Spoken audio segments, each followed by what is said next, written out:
반갑습니다. 만물이 생생약동하는 봄입니다. 성스러운 기운이 함께하는 중앙총부에서 스승님들의 기운을 받으며 성탑 참배하는 재미로 살고 있습니다.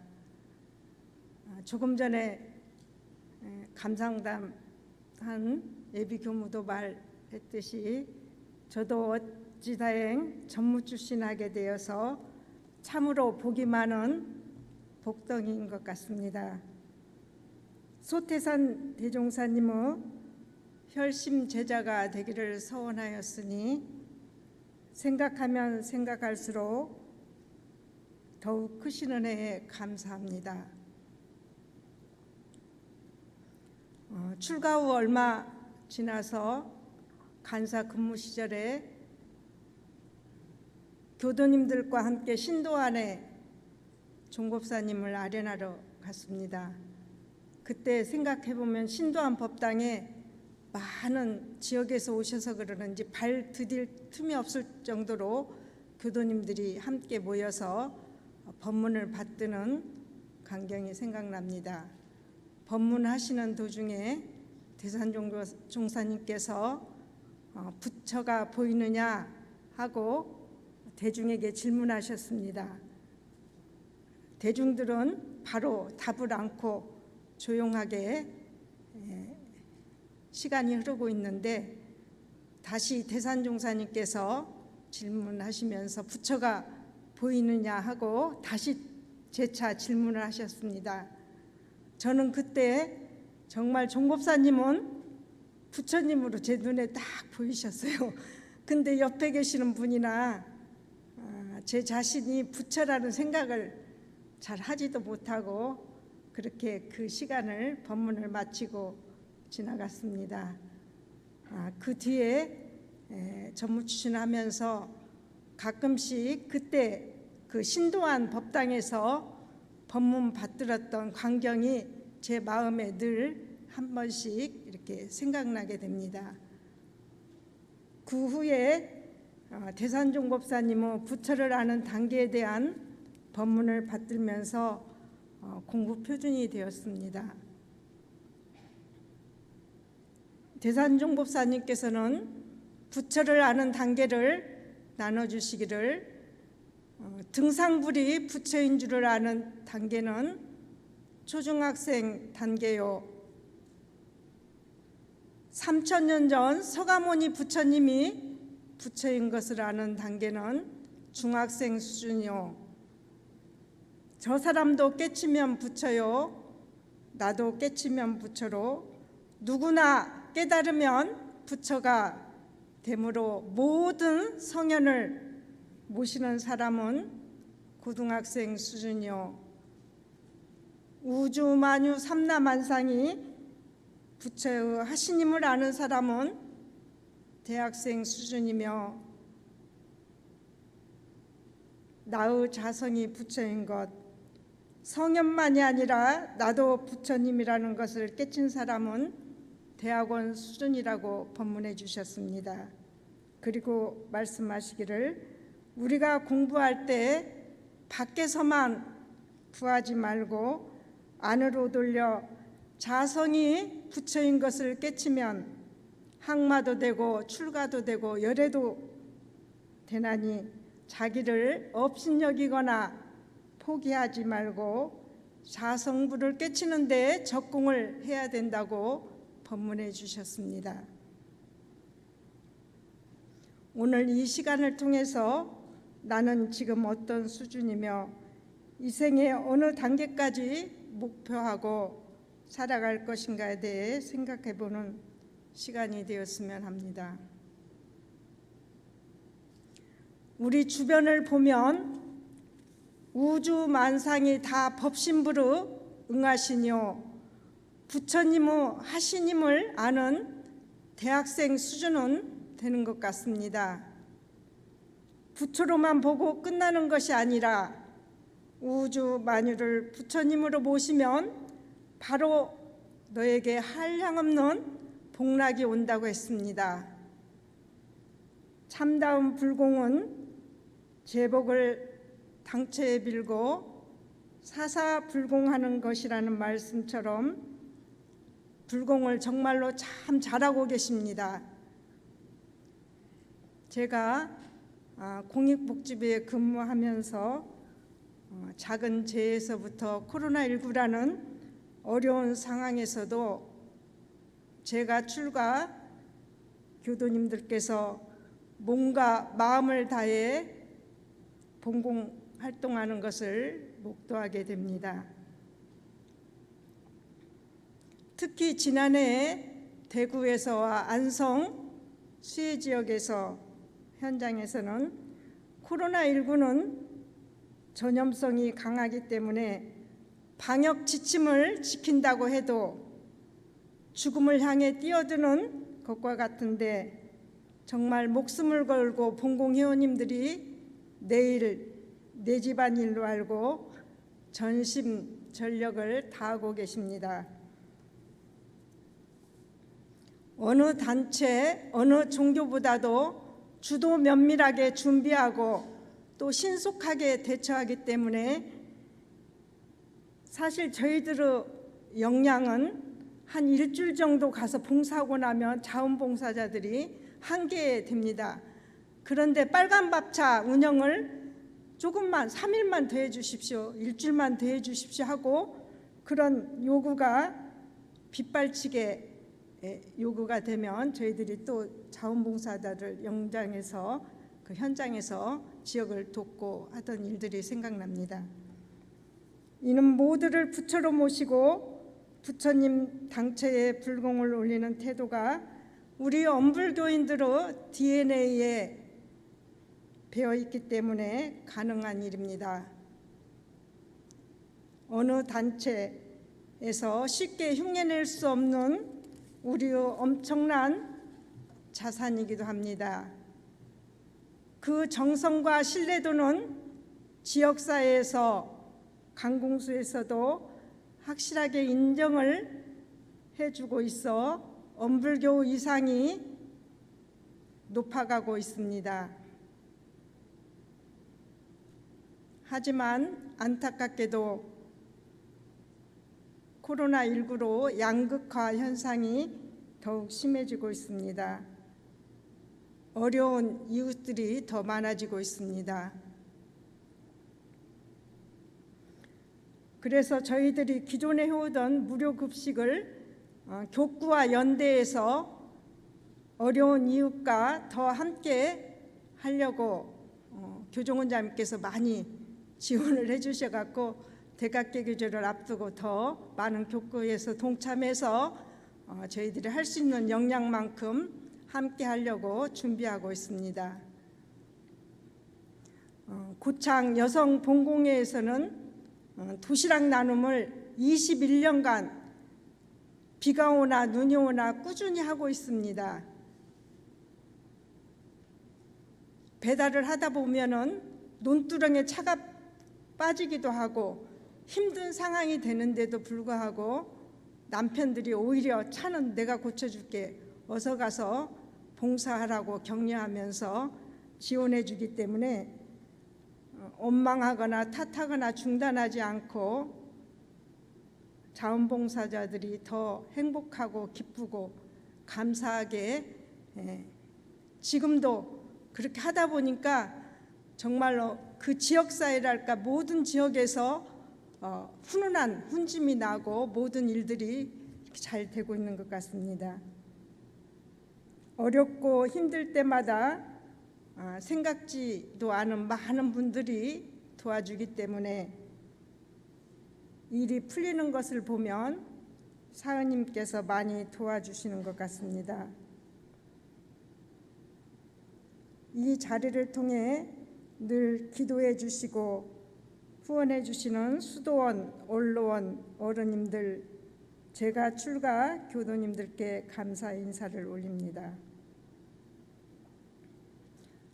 우리 교리도를 닮은 수천만억 거북이가 곳곳에 활동해서 복회를 증진한다는 용화해상의 법문을 받들면서 저는 봉공 회원님들과 옆에 계시는 많은 분들이 생각났습니다. 지난 3월 11일 많은 분들의 관심과 합력 속에서 영산 수도원에 영산에서 영산여자 원로 수도원 신축 기공 봉고식을 하였습니다. 퇴임하신 언론님들께서 그런 말씀을 하시기도 하셔요. 나는 교단에서 마지막 선물로 숙소를 마련해 주셔 편안하고 행복하고 감사하게 생활한다고 하시면서 앞으로 퇴임할 후배 교무들을 위해서 십시일반으로 후원을 해주셨고, 제가 교도님들께서도 일평생 공도에 헌신하신 교무님들을 위해 성금을 주시어 수도원 건축불사를 시작하게 되었습니다. 한 예로 대국교당의 모 교도님께서는 신신 깊은 시어머님과 함께 한 30여 년 전에 총부에 훈련을 오셔서 퇴임하신 수도원 언론님 숙소를 가보니까 방이 너무 허름하고 작고 그렇게 힘들어 보여서 평생을 다 바쳐서 교당에서 희생하고 봉공하고 수행하고 교도들을 위해서 다 그렇게 하시고 퇴임하셨는데 이렇게 방이 너무 작아 보여서 마음이 좀 이렇게 쓰이셨나 봐요. 그래서 언젠가는 좀 더 편안하고 안락한 공간을 마련해 주고 싶다는 그 원력을 스스로 세우셔갖고 생활비를 조금씩 또 저축하기도 하고 또 직장에 월급 일부를 20여 년간 저축하셔가지고 목적 사업을 위해 모은 돈을 희사하신 것이 종잣돈이 되어서 이렇게 또 시작하게 됐습니다. 시작이 반이라고 하는데 지금 첫 삽을 띄었으니까 우리 영산 수도원 잘 될 것 같으시죠? 기분 좀 밀어주세요. 전산 종법사님과 홍산 교정원장님, 또 부타원 수도원 원장님, 무생사업회장, 시산재정부원장님들과 많은 분들이 저에게 퇴임하신 언론님들을 잘 모셔야 된다고 그 주문을 참 많이 하셔요. 그런데 이제 다 하지는 못하지만 또한 호법동지님들의 발언과 정성으로 남자 언론도 잘 될 것 같습니다. 공도자를 위한 정양기관 불사에도 많은 분의 합력과 기도 힘을 받고 있습니다. 공익을 위한 원력불사가 아니면 어찌 그런 기운을 합해 주시겠습니까? 어려운 곳에서도 십시일반으로 통장에 찍힐 때마다 감동하게 됩니다. 이 자리를 통해 다시 한번 감사드립니다. 저는 대종사님께서 이론주의 사상과 사은 사상을 드러내 주셨기 때문에 큰 살림으로 나아가고 있음을 알 수 있습니다. 우리 원불교 교법이 평화롭고 평등한 세상의 대안이라는 믿음으로 살아가고 있습니다. 세상 사람들의 인지는 크게 밝아지고 수준은 높아졌습니다. 소태산 대종사님의 법은 영성을 찾는 단계를 넘어서 보음불공, 할부로 삶을 요구하고 있습니다. 내안의 부처님이 세상 밖으로 나오신 것이죠. 우리가 꿈꾸는 세상은 혼자 행복한 극락이 아니라 함께 행복한 낙원 공동체입니다. 그러나 살다 보면 제 자신이 부처로 믿어지지 않을나 고민하고 반성할 때도 많이 있습니다. 제가 부겸으로 근무할 때 왕궁 영모묘원에 계시는 대산종 법사님을 뵙기에 교도님들과 함께 갔습니다. 우리 언론님들도 뵙고 나면 사진 다 찍으셔서 한 방씩 교감님과 교도님들은 대산종사님과 함께 사진을 찍으셨는데 저는 부교무라 같이 찍지 않고 이렇게 한쪽에 조금 떨어져서 이렇게 가만히 있었어요. 쳐다보고 있었어요. 그러니까 다 끝나고 나서 이제 막 차를 타러 가려고 하는데 대산종 법사님께서 손짓을 하면서 저의 간절한 마음을 아셨던지 저는 그래서 그냥 이렇게 얼른 와서 사진만 찍고 막 이제 부교무라 차를 타려고 하는데 시자를 통해 시켜서 법복하고 이 법락을 저한테 입으라고 하고 다 이렇게 사진을 이렇게 한 방 찍어주시더라고요. 그때 기억이 제 마음속에는 내 아내도 이게 일원상 법락을 출가식 때도 받았는데 그때 그 법복과 법납을 저한테 걸쳐주시고 사진을 찍어줄 때 그 마음이 나 안에도 그 일원상 부처님이 그래 갈마있지 나한테 도솔천이 있고 자성광명이 있지 그 마음이 이렇게 늘 마음에 이렇게 가끔씩 법복을 입을 때마다 마음이 살아났습니다. 그래서 한 경계 한 경계를 여기에 비추어 돌려놓고 녹여내겠습니다. 그렇게 하고 보면 경계에 씨름하던 마음이 시원하게 풀리기도 하고 솜사탕처럼 녹아지니 내 부처님에게도 큰절을 하게 됩니다. 지금도 큰 경계를 만나면 스승님께 문답 감정하면 별 문제가 아니구나 길이 보이는 것을 체험하고 있습니다. 총부 가까이 사는 큰 은혜를 더 입지 않나 그런 생각도 합니다. 원불교는 미래의 종교요 대안의 종교입니다. 나의 자성이 부처인 것을 깨친 사람은 대학원생 수준으로 마음 공부 시작이며 끝이라 생각합니다. 부처님께 불공을 잘하려면 제일 먼저 내 마음 부처님에게 관심을 가지는 것이 기본이기 때문입니다.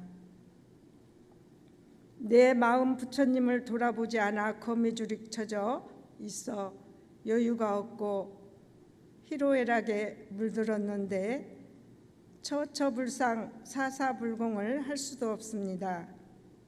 내 마음이 곧 부처라는 사실을 깊이 깨닫고 부처로서 실행까지 이어져야 한다고 생각합니다.